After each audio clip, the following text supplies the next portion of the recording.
So ఈ రోజు అయితే మనం ఒక వెజిటేబుల్ పులావ్తో వచ్చేసినాం అనమాట. ఇది ఎంత క్విక్గా అయిపోతుందంటే 20 మినిట్స్లో అయిపోతుంది. సో ఏదైనా స్ట్రెస్ఫుల్ డే కానీ, ఏదైనా టేస్టీగా తినాలన్నప్పుడు కానీ, ఎప్పుడు రైస్ కర్రీ అని అన్నప్పుడు కానీ, ఎక్కడికైనా బయటికి వెళ్ళి అలసిపోయి వచ్చినప్పుడు కానీ, ఇలాంటివి ఫాస్ట్గా అయిపోయే రెసిపీస్ మాత్రం చాలా బాగుంటుంది. ఒక్కసారి మీరు ట్రై చేయండి, ట్రస్ట్ మీ చాలా బాగా నచ్చుతుంది మీకు.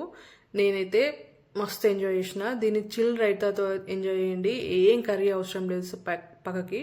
బట్ కొంచెం ఇక మంచికి ఉండాలంటే మాత్రం ఆమ్లెట్ కానీ బాయిల్డ్ ఎగ్స్ కానీ పెట్టుకోవచ్చు, ఇక అది మన ఆప్షనల్.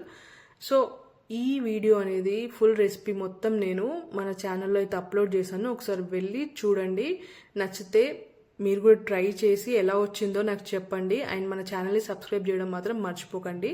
సబ్స్క్రైబ్ చేయండి, ఇలాంటి మంచి మంచి వీడియోస్ ఇంకా వస్తూనే ఉంటాయి. Please support us, trust me, మంచి వీడియోస్ వస్తాయి. సబ్స్క్రైబ్ చేసుకోవడం మాత్రం మర్చిపోకండి.